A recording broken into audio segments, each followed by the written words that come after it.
صدري ويسر لي واحلل عقدة من لساني يفقهوا قولي. Sambungan kita risalah tauhid surat 17.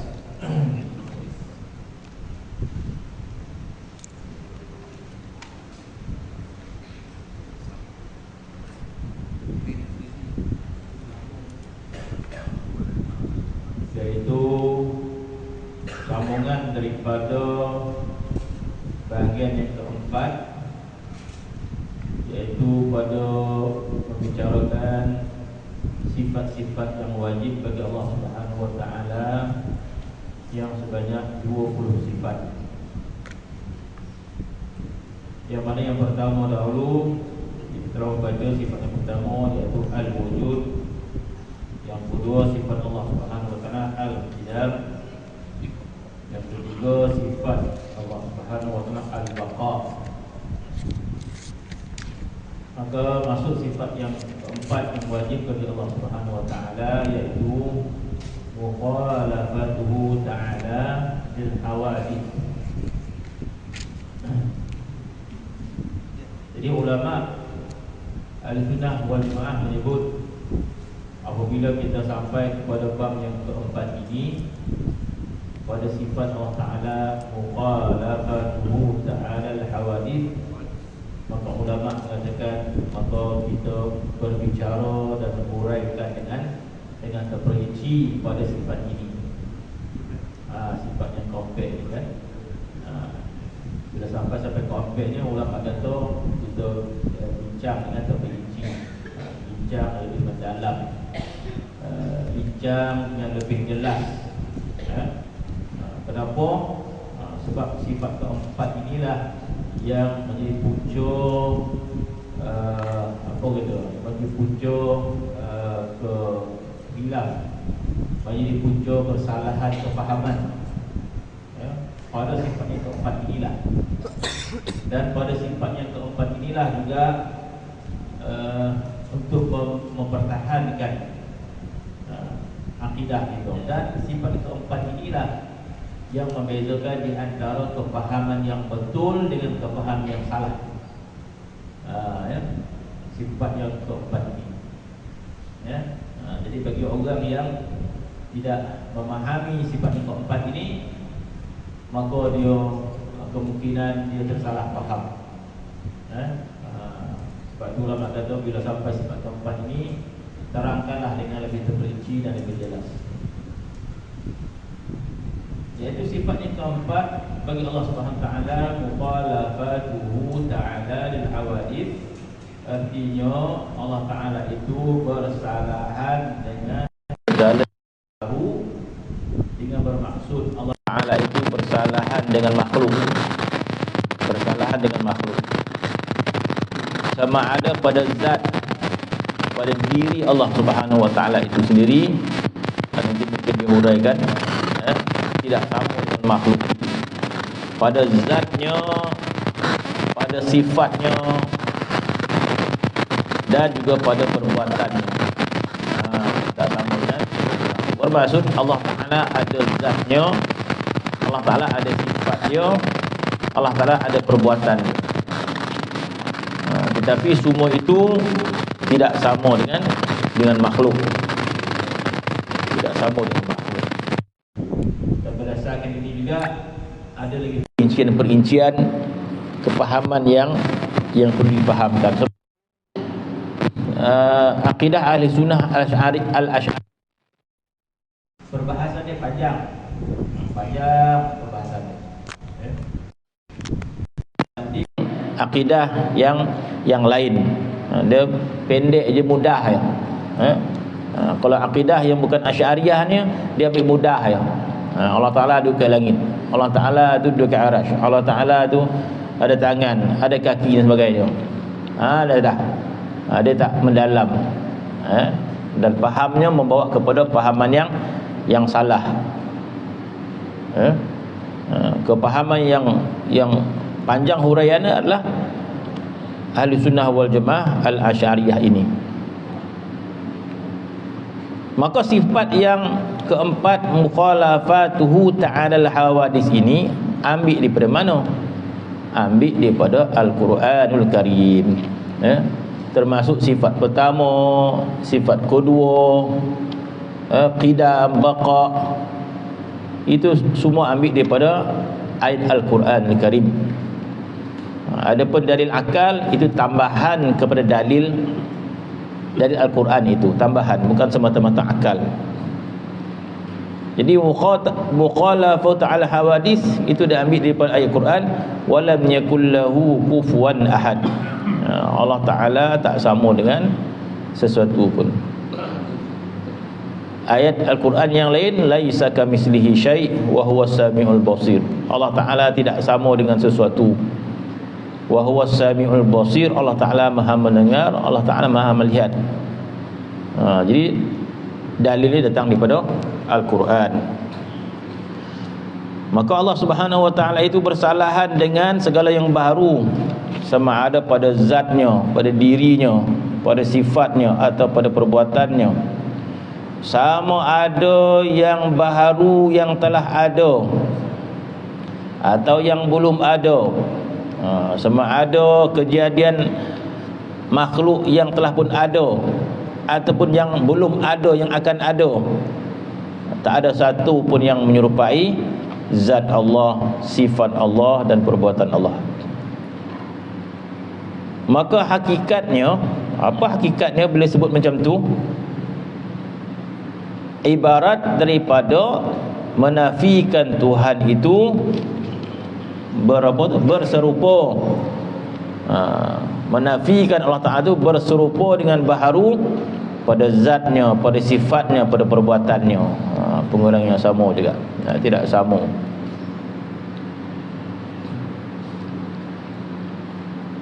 Bahkan lebih daripada itu lagi, zat Allah Subhanahu wa Ta'ala yang tak sama dengan yang baharu ini, sehingga sama peringkat kita membayangkan zat Allah Ta'ala pun tidak mampu kita.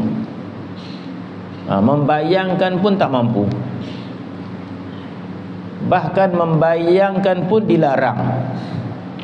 Nabi melarang kita untuk cuba-cuba nak membayangkan. Nabi melarang kita untuk cuba-cuba nak menggambarkan. Maka Nabi larang. Dalam satu hadis Nabi menyebut, la tatafakkaru fi zatillah. La tatafakkaru fi zatillah. Jangan kamu cuba untuk fikir-fikirkan terhadap zat Allah Subhanahu wa Ta'ala. Tafakkaru fi khalqillah. Nabi bersabda, fikirlah makhluk yang Allah Ta'ala ciptakan. Itu boleh. Kita nak kaji makhluk ni boleh. Kita nak kaji matahari, nak kaji bulan, nak kaji langit, itu silakan.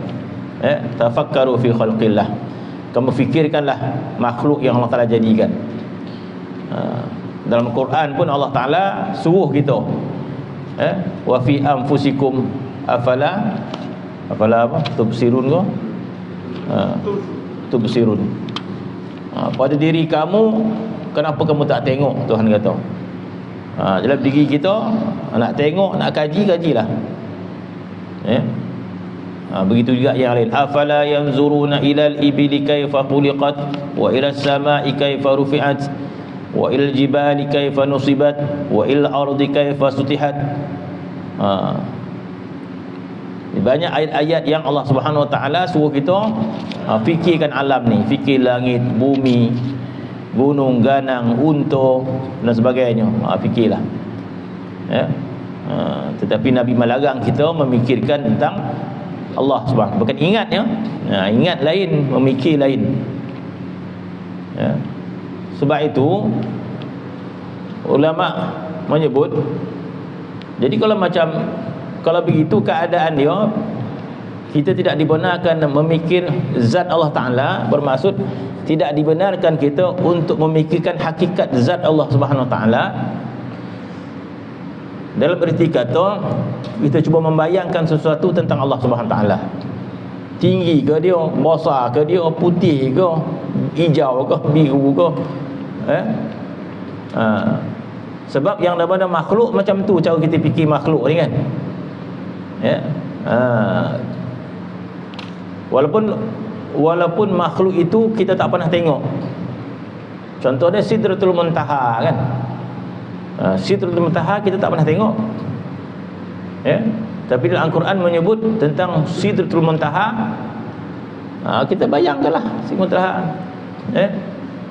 Macam mana pohon dia disebut dalam kitab, daun dia macam telinga gajah, buah dia macam cerek. Bayang, jangan bayang. Ya. Jadi bila kita membayangkan makhluk, kita akan membayangkan warna dia macam mana, kita akan membayangkan bosa dia macam mana. Hatta arash sekalipun, makhluk Allah Ta'ala yang paling bosa nama dia arash. Maka ada dalam kitab membicarakan keadaan arash itu ada, sehingga disebut betapa bosanya arash Allah Subhanahu Wa Ta'ala. Jadi macam mana nak bayangkan? Mana boleh bayangkan, nak bayangkan. Sehingga disebut sekiranya 7 petalan langit dan bumi ini, 7 lapis langit dan bumi semua ini dikocikkan sebesar duit 50 sen. Kocik-kocik-kocikkan langit ini berada sebesar duit 50 sen. Dikocikkan. Mana? Sebesar duit 50 sen. Maka arash tu sebesar padang bola dia tu. Dalam duit 20 sen tadi, disitulah langit, disitulah bumi, dikocikkan sebesar duit 20 sen. Arash tu sebesar mana ni sebenarnya? Sebesar padang bola gitu dia. Jadi bermaksud kalau kita baling duit 50 sen tu tengah-tengah padang tu, tak jumpa kita tu, tak nampak pun. Jadi boleh kita bayangkan, boleh kita bayangkan, besar betul arash tu. Walaupun besar, mampu kita bayangkan nisbah besar dia macam tu. Besar sangat tu kita kata. Mampu kita bayangkan besar dan sebagainya.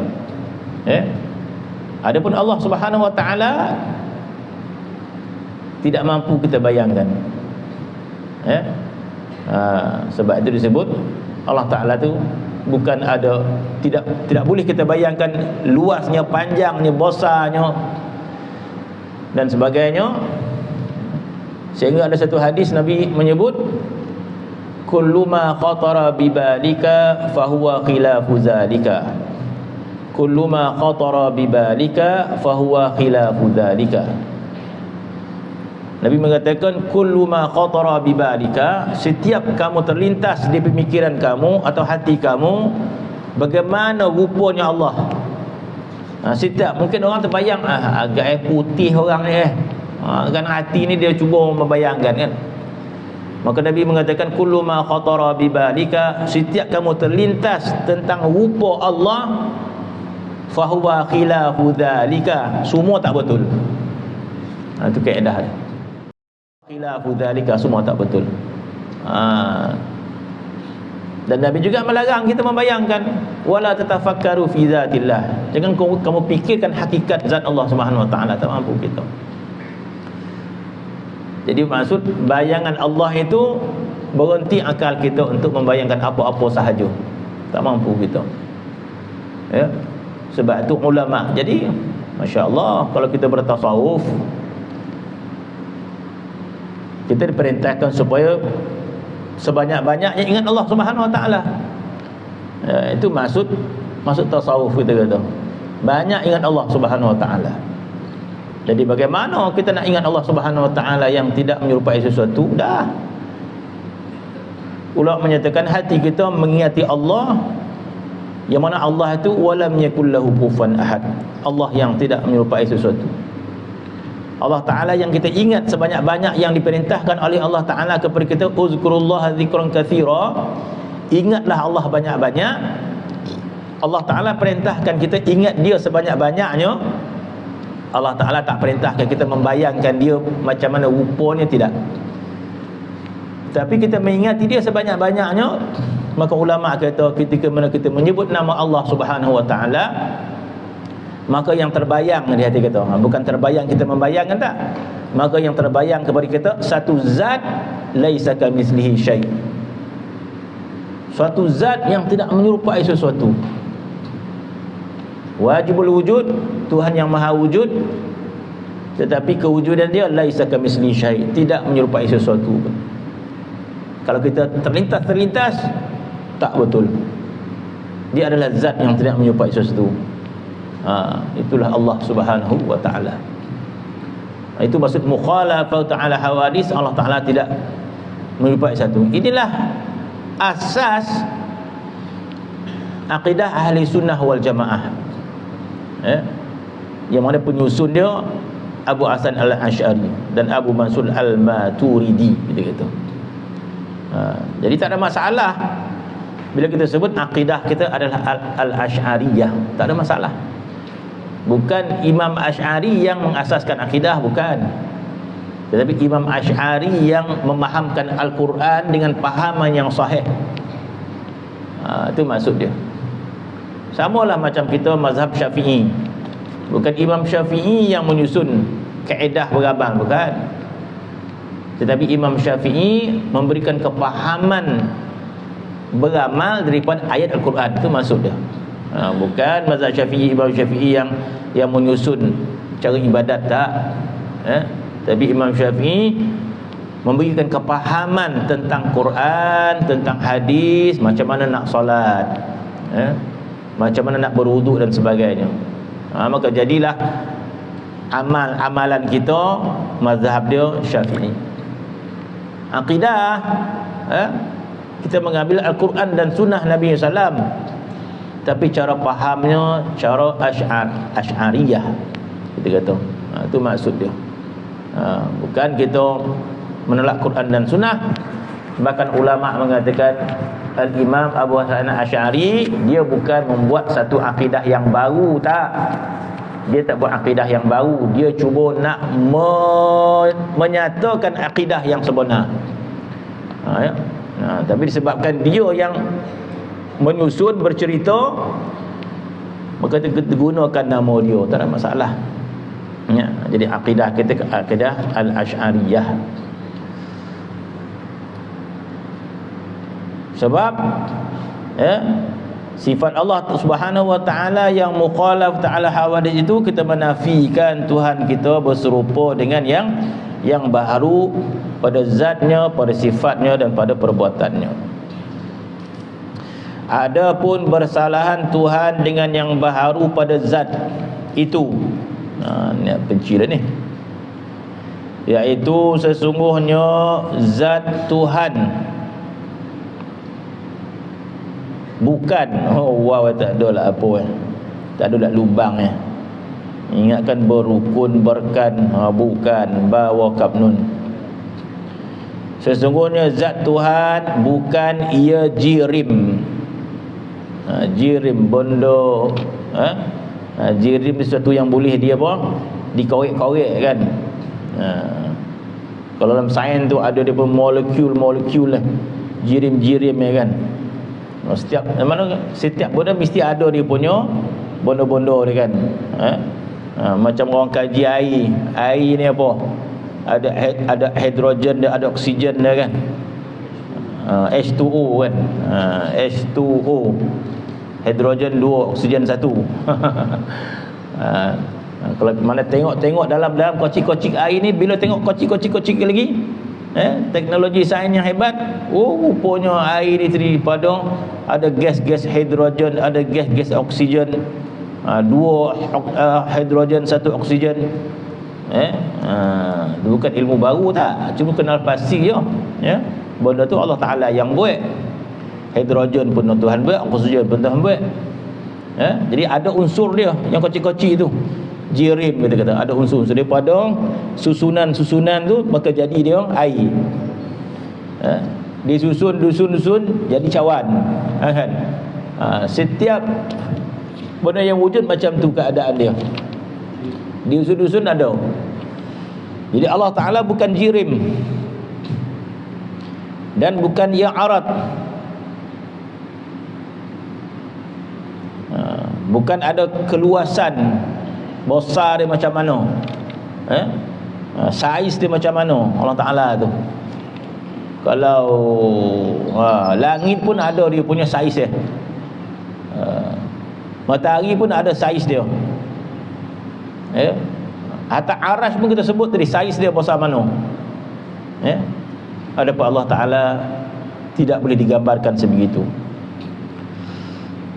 Dan tiada sekali-kali zatnya berdarah, berdaging, bertulang, dan bukan jenis apa ni? Tak baik baca tu. Leburan. Leburan. Macam boleh bosi tu boleh dicairkan, berlabur dia kan. Macam air ni bila dipanaskan beruap dia. Tak boleh labur dia. Macam bumi ni boleh, kalau panas cair dia dan sebagainya. Kemudian bukan juga jenis tumbuh-tumbuhan, dan tiada ia di dalam pihak. Itu cara akidah Asy'ariyah berbicara tentang Allah Ta'ala. Awal-awal kita dah jadikan asas dah. Sebab itu kita nak fahamkan agama ini, ulama mujtahid dia letakkan kaedah asas. Sebelum kita nak faham Quran itu dah ada kaedah asas yang kena belajar. Macam fiqh, macam usul fiqh. Sebelum kita nak faham Quran, kita faham Quran terus ke, atau kita faham ilmu dahulu sebelum kita faham Quran? Kalau dalam fiqh, kita kena faham ilmu dahulu. Kita faham alat dulu. Kita faham alat dulu, baru kita faham Al-Quran itu.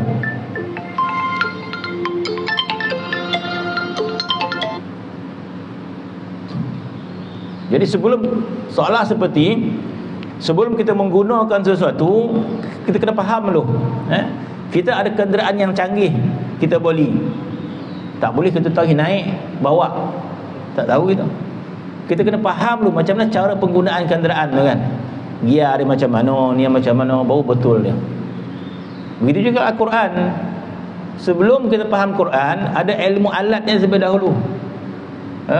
Apa itu fi'il amar, fi'il suruhan? Sebab dalam Al-Quran adanya ayat suruhan, ada ayat larangan dan sebagainya. Dalam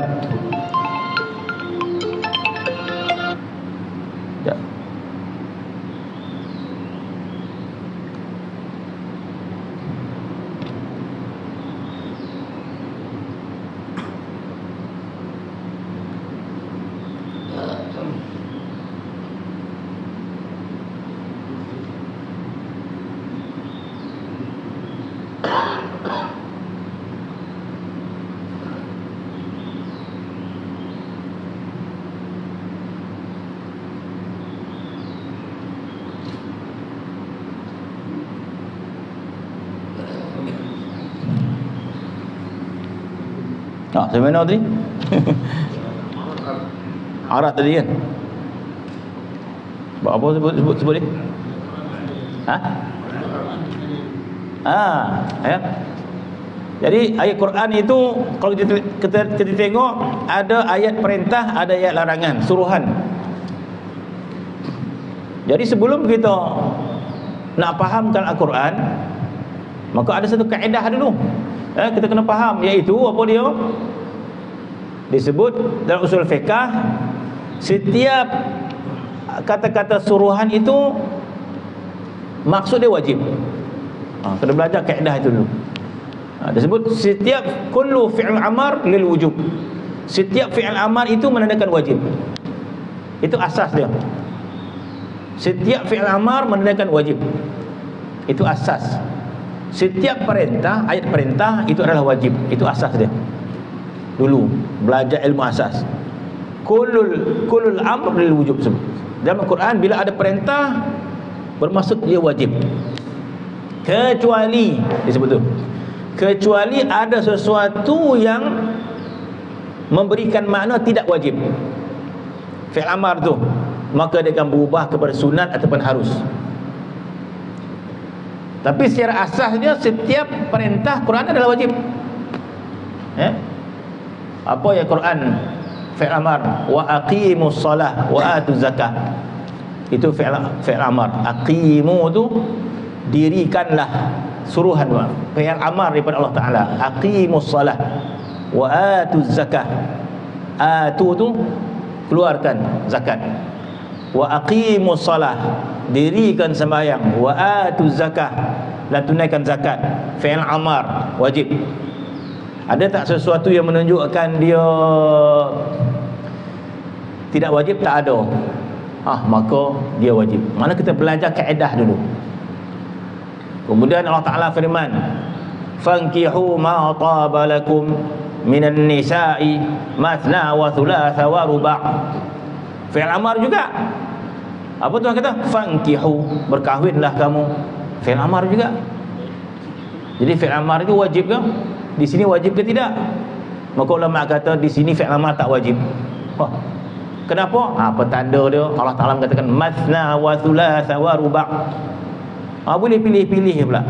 Berkahwinlah kamu 2, 3, 4 dan sebagainya. Jadi ulama kata ini tak wajib. Sebab tak wajib? Sebab boleh pilih atau. Maka jadi sunat katanya. Kemudian ayat Quran dia menyebut wa iza qudiyatis salatu fantashiru fil ard. Ini ayat selepas sembahyang Jumaat. Apa nak buat sembahyang Jumaat? Maka Allah Ta'ala mengatakan wa iza qudiyatis salah, bila kamu dah solat, yakni Jumaat, fantashiru fil ard. Fantashiru ni fi amar. Fantashiru ni pergi keluar semua. Fantashiru ni mana keluar. Wa iza qudiyas salah fantashiru.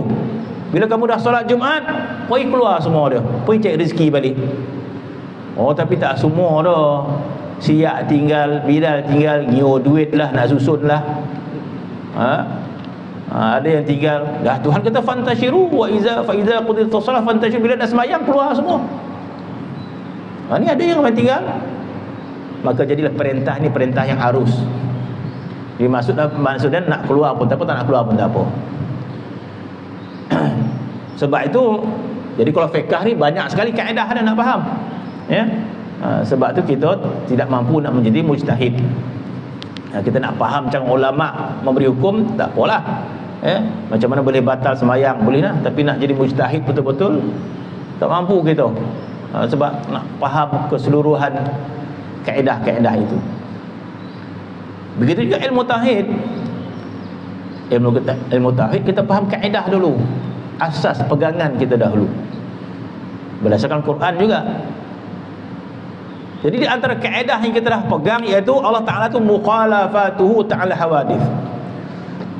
Allah Ta'ala tidak sama dengan baharu pada zatnya, pada sifatnya, pada af'alnya.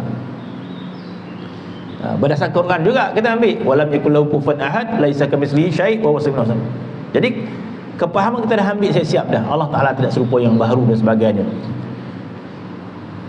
Dan sehingga diperinci kali Allah Ta'ala itu maha suci daripada berpihak. Sebab Tuhan tak sama dengan baharu. Jadi sebab yang nama dia makhluk, makhluk ni ada kat mana diam nun pula depan sana.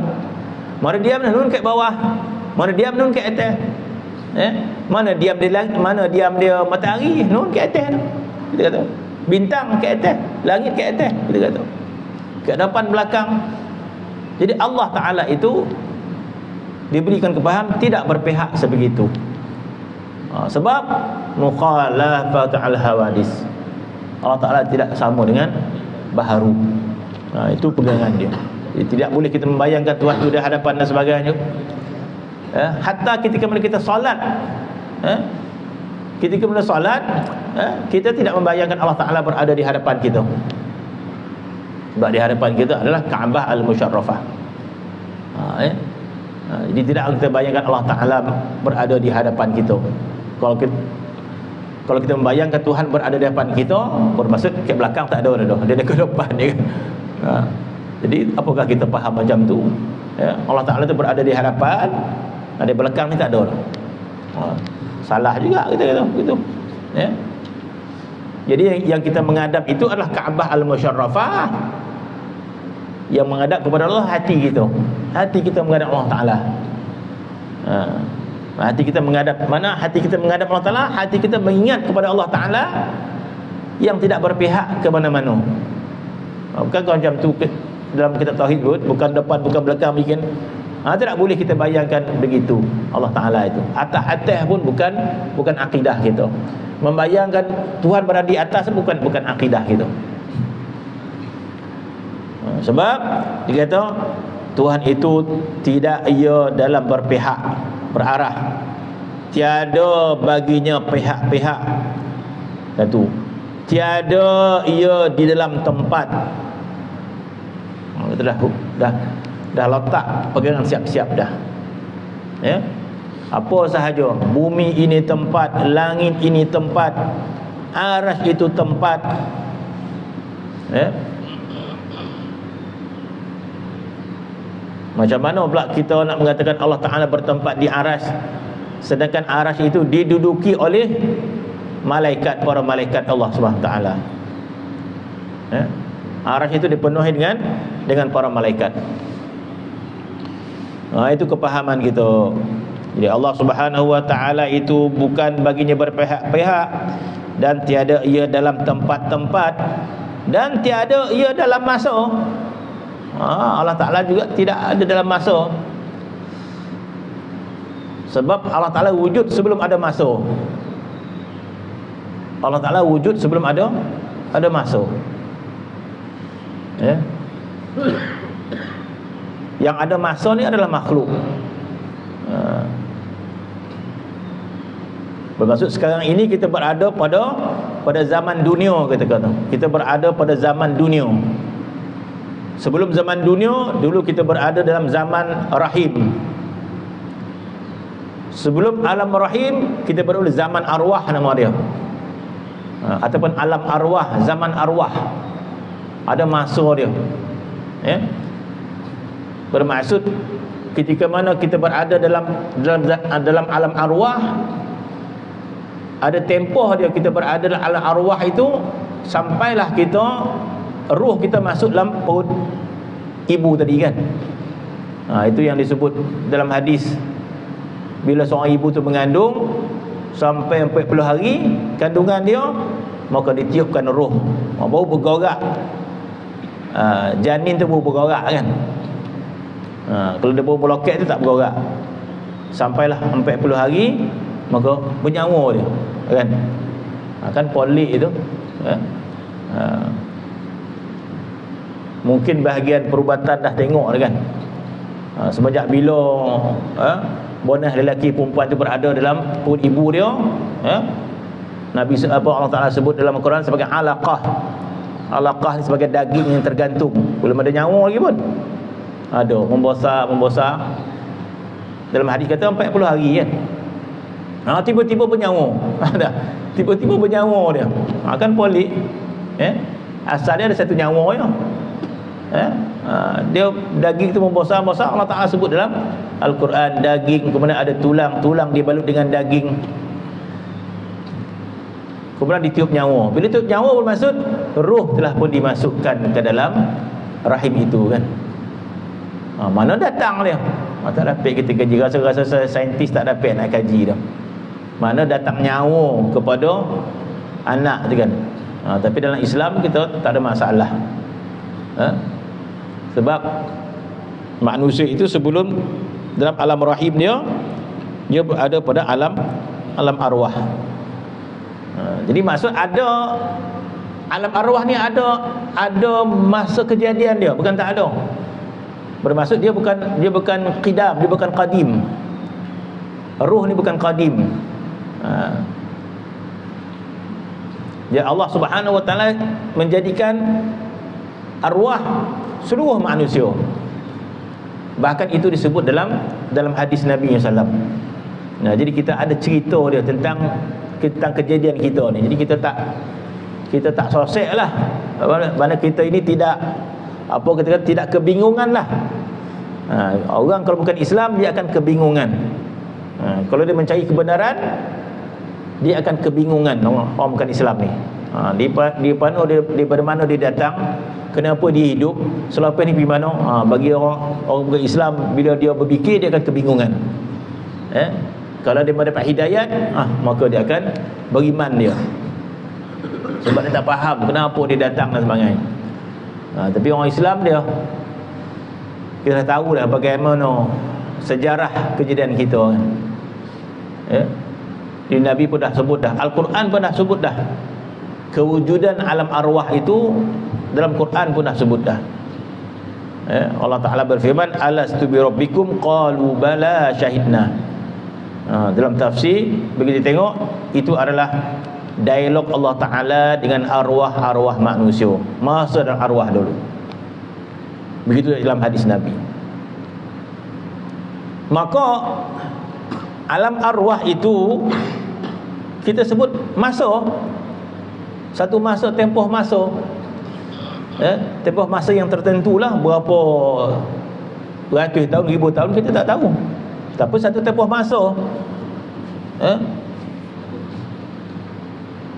Begitu juga setiap bayi yang dilahirkan, setiap hari bayi lahir, bermaksud datang daripada satu roh yang ditiupkan kepada bayi tadi. Jadi sebelum dia dilahirkan, dia berada dalam alam arwah, dalam satu tempoh yang masuk zaman itu, masuk ke alam rahim zaman. Dan sekarang kita berada pada zaman dunia, dalam masa dunia. Selepas ini kita akan berada dalam zaman barzakh, alam kubur, alam barzakh, zaman tempoh masa yang tertentu. Kemudian alam mahsyar, kemudian alam syurga neraka, berpindah pada satu masa kepada satu masa kepada satu masa. Adapun Allah Subhanahu wa taala tidak berada dalam zaman masa itu. Kenapa? Sebab kewujudannya sedia kala. Allah Taala tidak memerlukan masa zaman. Allah Subhanahu wa taala. Sebab itu disebut Allah Ta'ala itu tidak ia dalam, bermaksud Allah Ta'ala di akhirat, itulah Allah Ta'ala di dunia. Dia sedia kala sebegitu, selama-lamanya Allah Subhanahu wa ta'ala, tidak berada pada zaman masa.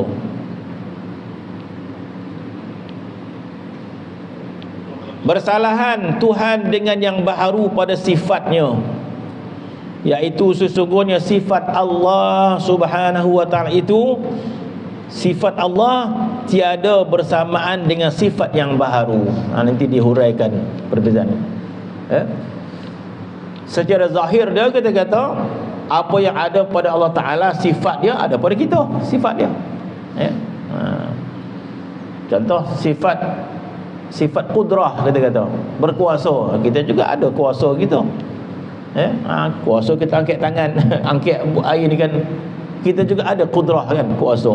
Allah Ta'ala ada kudrah, kita ada kudrah, tetapi tidak sama kudrah kita dengan kudrah Allah Subhanahu wa ta'ala, berbeza. Kita ada satu sifat yang Allah Ta'ala beri kepada kita, tapi tidak sama. Sifat kita apa lagi? Kita mendengar, Tuhan mendengar, kita mendengar. Tuhan melihat, kita melihat. Tapi tidak sama. Tuhan berilmu, kita juga berilmu.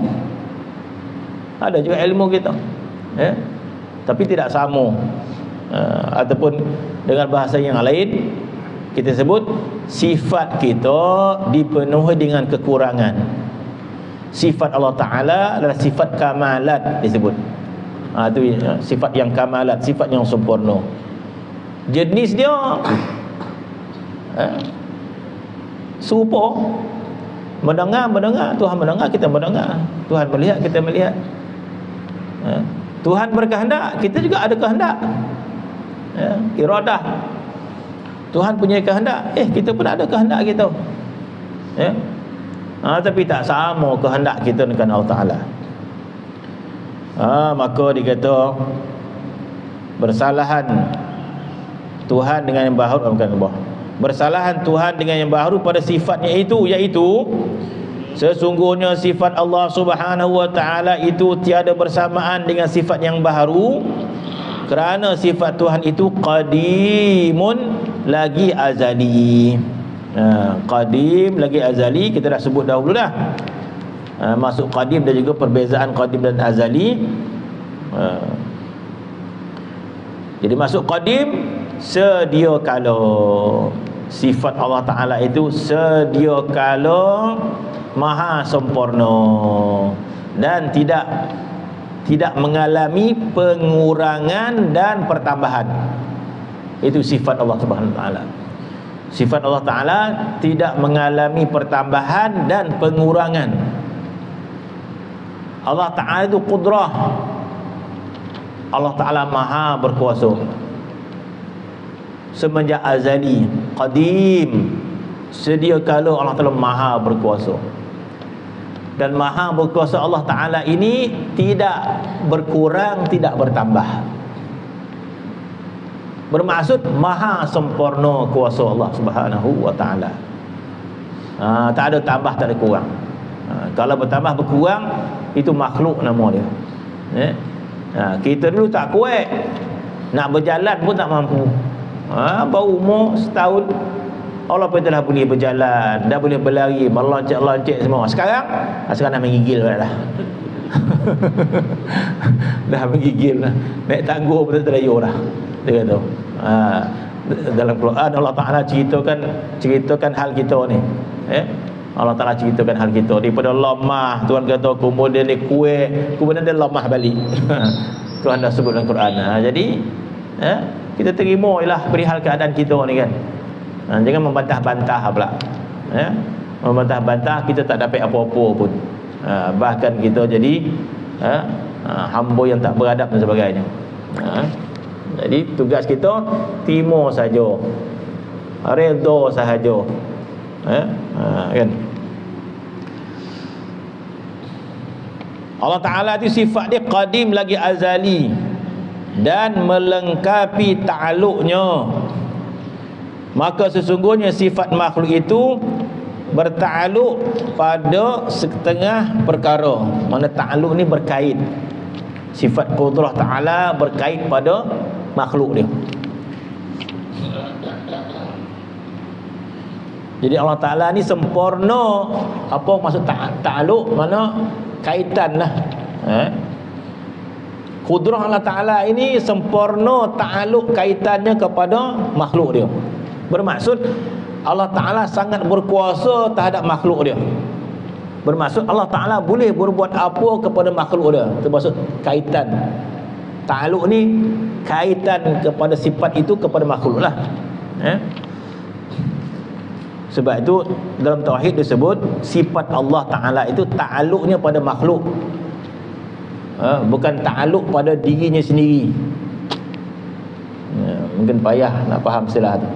Sebelum pun payah juga nak faham. Tapi alhamdulillah faham lah. Jadi Allah qudrah Tuhan disebut ta'aluknya itu kepada makhluknya, bukan ta'aluk pada dirinya. Sebab tu terkadang ada soalan yang jahat dalam tauhid dah disebut dah soalan-soalan yang tak betul kan. Jadi di antara soalan yang tak betul diajukan, maka soalan dia, bukankah Tuhan ni maha berkuasa? Ya, Tuhan maha berkuasa. Kemudian dia soalan dia, mampu tak Allah Ta'ala, dia kata, buat satu benda yang besar, yang mana besar betul benda sehingga Tuhan tak mampu nak angkat. Kalau kita tak mampu, kata tadi kata Tuhan mampu. Faham tak soalan tu? Poning lah. Ada orang letak soalan, Tuhan ni qudrah, maha berkuasa, dia mampu membuat apa sahaja. Datang soalan, mampu tak Tuhan buat satu benda yang sangat besar sehingga Tuhan tak mampu nak angkat? Kita dah jawab sama. Kalau kita sebut Tuhan mampu, maka jadi lemahlah Tuhan. Sebab ada satu benda yang Tuhan tak mampu nak angkat. Kalau kita kata Tuhan tak mampu, tadi kata Tuhan mampu, macam mana nak jawab? Kalau jawab dua-dua salah. Wallahu a'lam jawabnya. Allah Ta'ala berkuasa, kuasanya sempurna. Allah Ta'ala boleh buat apa sahaja yang dikehendaki.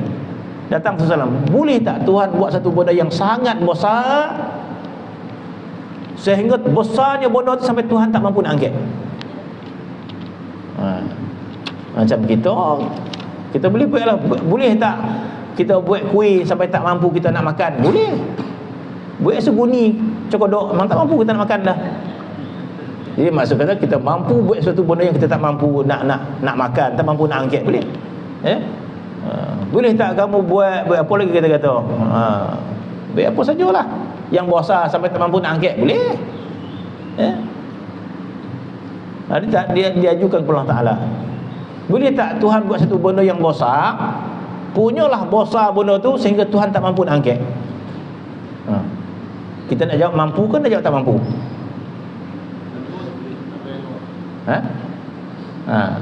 Kalau sebab kita Tuhan mampu buat, bermaksud Masya Allah ada satu benda yang Tuhan tak mampu nak angkat. Tak betul juga. Kalau kita sebut Tuhan tak mampu nak buat, tak mampu pula Tuhan nak buat. Maka apa dia? Kita kata kudrah Tuhan ta'aluk pada makhluk, bukan ta'aluk pada diri dia. Kalau macam tu banyak soalan lagi yang luar, boleh tak Tuhan bunuh diri sendiri? Kata itu soalan yang, sebab tu kita ta'aluk pada makhluk, bukan ta'aluk pada dirinya. Kudrah Tuhan itu tertakluk kepada makhluknya. Segala kekuatan Tuhan, kudrah Tuhan tertakluk pada makhluknya, bukan kita takluk pada dirinya balik. Tertakluk pada makhluknya. Sebab itu melengkapi ta'aluknya, mana Allah Ta'ala, mana sifatnya tertakluk kepada makhluknya, bermaksud Allah Ta'ala berkuasa kepada makhluknya.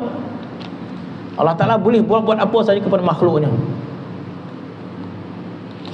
Melengkapi ta'aluknya, maka sungguhnya sifat makhluk itu tertakluk kepada setengah perkara. Adapun sifat kita tertakluk kepada setengah perkara sahaja. Seperti ada bagi contoh. Tak habis kita baca muqatalah hadis-hadis kan. 2 kali kuliah. Seperti dia kata sama. Seperti Allah Ta'ala Maha mendengar. Tertakluk ia pada segala maujudat. Jadi pendengaran Tuhan ini, dia mendengar segala yang wujud. Dia mendengar. Allah Ta'ala mendengar apa sahaja yang wujud, sehingga Allah Subhanahu Wa Ta'ala mendengar apa yang dalam hati kita kan. Dengar dia. Tak ada suara pun dalam hati kita ni. Bahkan ulama menyebut hati kita ini terkadang malaikat tak dapat nak kosan. Malaikat tak tahu apa yang dalam hati kita. Tetapi Allah Ta'ala mendengar. Allah Ta'ala mendengar, Allah Ta'ala juga melihat, Allah Ta'ala mengetahui dalam hati kita. Jadi samanya Tuhan, mendengarnya Tuhan bertakluk pada segala yang maujudat, dan sama yang baharu tertakluk kepada setengah sahaja kan. Allah Ta'ala pendengaran dia kepada seluruh yang wujud ini, tak ada tersembunyi pun. Kalau kita pula, kita mendengar juga, tapi benda-benda yang berbunyi kan. Itu pun masa muda-muda. Dah umur 80 dah tak dengar dah. Kan? Dah tak dengar kurang kan. Kita mendengar benda-benda yang terhad saja. Jauh pun tak terdengar dah. Dokeklah sikit tak terdengar dan dah kita kata. Separuh-separuh pun dah. Jadi makna kata menggambarkan kekurangan kita ni kan. Adapun yang baharu yakni makhluk bertakluk ia kepada setengah jua, iaitu pada suara yang keluar bunyi sahaja. Kalau orang tu berbisik-bisik, tak terdengar dia. Pada zaman Rasulullah dahulu, orang musyrikin sampai dia faham. Sebab dia akhirnya mereka tahu bahawa Rasulullah, dia tahu rahsia apa sahaja yang dibincangkan oleh orang musyrikin. Jadi bila orang musyrikin dia berancang buat sesuatu, akhirnya Rasulullah tahu. Jadi apa yang buat orang musyrikin ni? Maka dia kata, kita cakap kuik-kuik, dia kata, kita cakap berbisik-bisik. Sebab kan dengar dia Tuhan Muhammad tahu dia kata. Jadi selama ni kita cakap kuik benar, Tuhan Muhammad dengar, maka dia beritahu Muhammad, dia kata. Hari ni kita cakap bisik-bisik, dia kata, supaya Tuhan Muhammad tak dengar, dia kata. Maka turun ayat, apa ayat dia? Wa asirru qawlakum awajharu bihi innahu biza disudur. Kenaya tadi Ustaz. Wa asirru qawlakum. Kamu cakap perlahan ke, awajharu bih, atau cakap kuat ke, Allah Taala Maha mendengar. Jadi orang musyrikin dia sangka bila cakap bisik-bisik Tuhan tak dengar. Maka Tuhan ayat wa asirru qawlakum awajharu bih. Kamu cakap perlahan ke, cakap kuat ke, semua Allah Taala dengar. Adapun manusia pada setengah suara sahaja. Demikianlah pada sifat-sifat yang lain tiada serupa dengan sifat Tuhan. Mana sifat Tuhan tidak serupa dengan sifat makhluk ini. Bersalahan Tuhan dengan yang baru pada perbuatan pula. Bersalahan Tuhan dengan baru pada perbuatan. Macam mana pula? Perbuatan kita boleh berjalan. Apa lagi perbuatan kita? Perbuatan kita buat pondok. Allah Ta'ala perbuatan dia, Allah Ta'ala buat kita perbuatan dia. Allah Ta'ala turunkan hujan, Allah Ta'ala tumbuhkan tumbuh-tumbuhan, maka gugur daun, Allah Ta'ala yang membuatnya. Berlaku kelahiran manusia, berlaku kematian, Allah Ta'ala yang buat. Allah Ta'ala cipta alam dan sebagainya. Allah Ta'ala mencipta alam ini dan Allah Ta'ala memperbuat sesuatu kepada alam ini. Berbicara tentang ini pun agak panjang lebar juga berbicaranya, kalau kita nak bicara kan. Bersalahan Tuhan dengan yang baru pada perbuatan, iaitu sungguhnya perbuatan Tuhan tiada bersamaan dengan perbuatan yang baru, kerana perbuatan Tuhan memberi bekas. Bersalahan perbuatan yang baru. Apa maksud? Perbuatan Tuhan memberi bekas, perbuatan baru tidak memberi bekas pada hakikat dia. Itu kena akidah tu kena tahu. Dan itu akidah ahli sunnah wal jamaah. Iaitu yang memberi bekas adalah Tuhan, yang baru tidak memberi bekas. Itulah akidah ahli sunnah wal jamaah. Hakikat tu kita kena faham. Sebab tu bagi akidah Ahlussunnah wal Jamaah, kita kata makhluk ini tidak memberi bekas sebenarnya. Nasi itu tidak mengenyangkan pada hakikat dia, api itu tidak membakar pada hakikat dia, pisau itu tidak memotong pada hakikat dia. Kita kata sebab itu semua di atas keizinan Allah Subhanahu wa taala. Itu maksud. Kita kena faham bahawa makhluk ini tidak memberi bekas. Yang memberi bekas itu di atas kehendak Allah Subhanahu wa taala. Itu kena faham. Sebab dia kata bahawa yang baru ini perbuatan Tuhan memberi bekas, bersalahan perbuatan yang baru, dan perbuatan Tuhan tiada berkehendak kepada wasitah, perkakas, dan kepada sahabat, dan tiada mengambil faedah. Nanti kita mungkin akan datang kita hurai kali. Tidak, perbuatan Tuhan tidak berkehendak kepada perantaraan wasitah. Kita sebut itu dulu. Mungkin akan datang kita huraikan. Kalau kita buat persoalan, habis kenapa kematian malaikat maut yang mengambil nyawa? Bukankah itu wasitah perantaraan? Soalan dulu kan. Hatta dalam Al-Quran menyebut kehendak Allah Subhanahu wa taala. Dalam surah Yasin Allah Taala sebut kehendak dia macam mana? Innama iza arada syai'an an yaqula lahu kun fayakun. Kan? Dia nak berbicara bahawa kehendak Tuhan itu tiada siapa pun boleh menghalang dia. Sebab kehendak Tuhan tu innama iza arada syai'an, Allah Taala tu bila nakkan sesuatu, ayaqula, dengan berkata kun fayakun. Maksudnya dengan berkata jadilah maka jadilah. Kun ni jadilah. Kana yakunu kun. Tuhan kata jadilah maka jadilah. Dan ulama mengatakan bukan bermaksud Allah Ta'ala itu hendak jadikan sesuatu kena cakap kun dulu. Habis kalau Tuhan tak cakap kun, tak jadi dah. Bukan itu maksud dia. Kalaulah Allah Ta'ala tu kun cakap kun baru jadi, bermaksud Tuhan berkehendak kepada kun. Jadi maksud tak ada kalimah kun pun, tapi nak menggambarkan betapa mudahnya Allah Ta'ala berkehendak. Bila kata jadi, jadilah. Jadilah.